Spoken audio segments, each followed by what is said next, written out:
My name is Monica Wilkinson Kelly. I'm the archivist at the Edith B. Ford Memorial Library in Ovid, New York. This interview is being conducted as part of the Cayuga and Seneca Lakes Agriculture and Craft Beverage Memory Project. Today is December 10, 2021, and I am interviewing Katherine Chase of the Cayuga Wine Trail. Good morning, Katherine. Good morning. Can you tell me your full name, please? Katherine Chase. And where are you from originally? I grew up and graduated in South Seneca. So I'm from the southern part of the county. So your whole life in this area? Pretty much. I went to college in Alfred State, which is about an hour and a half away. So it really isn't too far. So I haven't really left. Okay. And what did you study at Alfred State? Interior design. Not wine. Not wine. That's how a lot of the wine folks are. You know, they study something else and then they find a different passion that they prefer. I hear the story all the time. Well, and how many years have you been working as the executive director of the Cayuga Wine Trail? I've been with the Wine Trail for just over 7 years, and I've been the director for, I think, 4 years. Okay. And can you tell us a little about the history of the Cayuga Wine Trail? Sure. So we are the oldest and first wine trail, not just in the Finger Lakes, but in the country. We were founded in 1983. Mary Plain, she's formerly Plains Vineyards, which is now Cayuga Ridge. Her and a few of her winery buddies got together to figure out how could they become more of a destination. People like to go to wineries, but is one enough? So they formed the Wine Trail, and look what it's grown into. And how many events and how many participants or members of the Wine Trail are there? At the moment, we have 13 members. At one point, we had 17. So we're always growing. New wineries pop up. Some leave, some join. So 13 plus, hopefully. And what kind of activities do you organize at the Cayuga Wine Trail? In the off season, which is November through May, when it's a little colder, a little slower visitation, we host wine trail events where they can travel winery to winery, taste a wine, pair it with food, and get to experience what we have. Can you talk about some of those events? So last weekend, actually, we just hosted what we call the holiday shopping spree. As you can see in the background here, it's holiday. It's holiday-inspired food, so cranberries, stuff like that, paired with 4 different wines. And they go to 6 different wineries, and they actually left with a really cool cutting board. In the past, they've collected ornaments, winery to winery, but we're kind of just testing the waters and changing it up a little bit. And currently, could you name the members? Or is that... Yes, I think I could even do it alphabetically.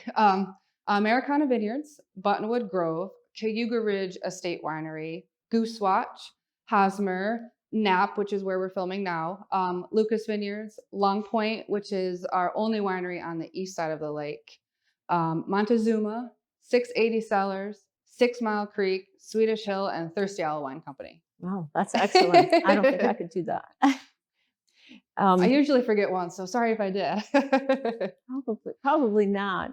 And what is your job like? Like, what is a typical day for you? It changes season to season. So right now the wineries are slower, but it's my busy time. So we're planning for 2022. We're planning our spring events. We're working on our brochure, updating the website. So while the wineries can breathe, I'm kind of go, go, go. Do you have help, or are you all pretty much just me? One person job? Yep. Wow. That's amazing. Thank you. And how many people visit the Wine Trail? Do you have a head count or approximate? It's different, and it's hard to say. Each winery has their own visitation, and it's seasonal too.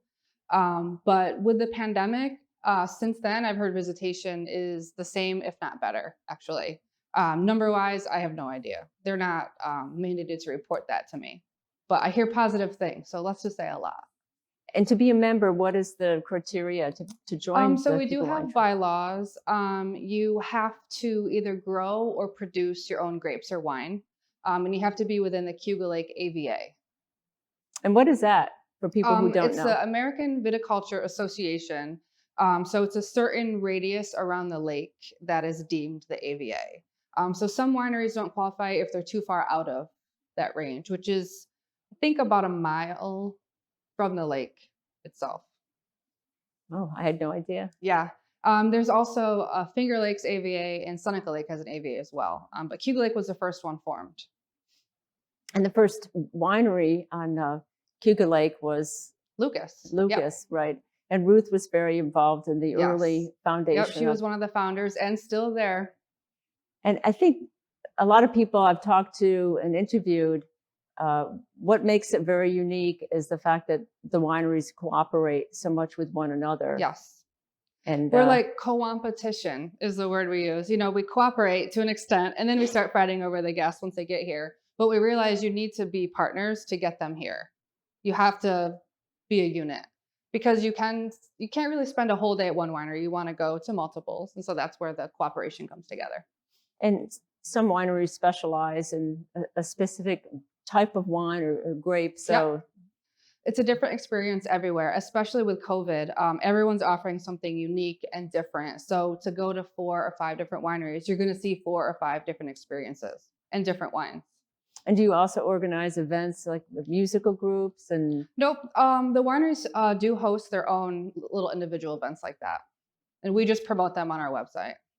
And to be a member, is there a fee that? There is a fee. So we are a member organization that you have to pay to be into, which is why not all of the wineries on Cayuga Lake are members. Okay, and it's a nonprofit. It is a nonprofit organization. Yep, we're a nonprofit. And what would you say is one of the most important parts of your job that you enjoy? The most important part, I think, is just promoting visitation to the wineries, getting people in their doors, and hopefully converting them to continued guests. The favorite part, I get to drink wine sometimes during the day. Wine tastings? Yep. And you're a very outgoing person, so you really have to like people and yeah, you know, that has its ups and downs sometimes, but for the most part, I do a monthly podcast with fingerlakes1.com where I'll take on different wines, introduce different wineries, and that's a lot of fun too, is bringing that information out to the public. Right, I've seen them. Yeah. They're very good. Yeah, and you talk about different products at each particular winery. Yep, and we get to sample them at 11 o'clock in the morning. I think I saw one where you were driving around picking up slushies from all the different that one was a lot of fun. wineries and melting probably by the time you got there. Yeah, I had them in a cooler with ice, but some of them were a little melted, but the effect was still there. All right, and is there anything else you'd like to add or talk about? I don't know. I think you touched upon it, most of it.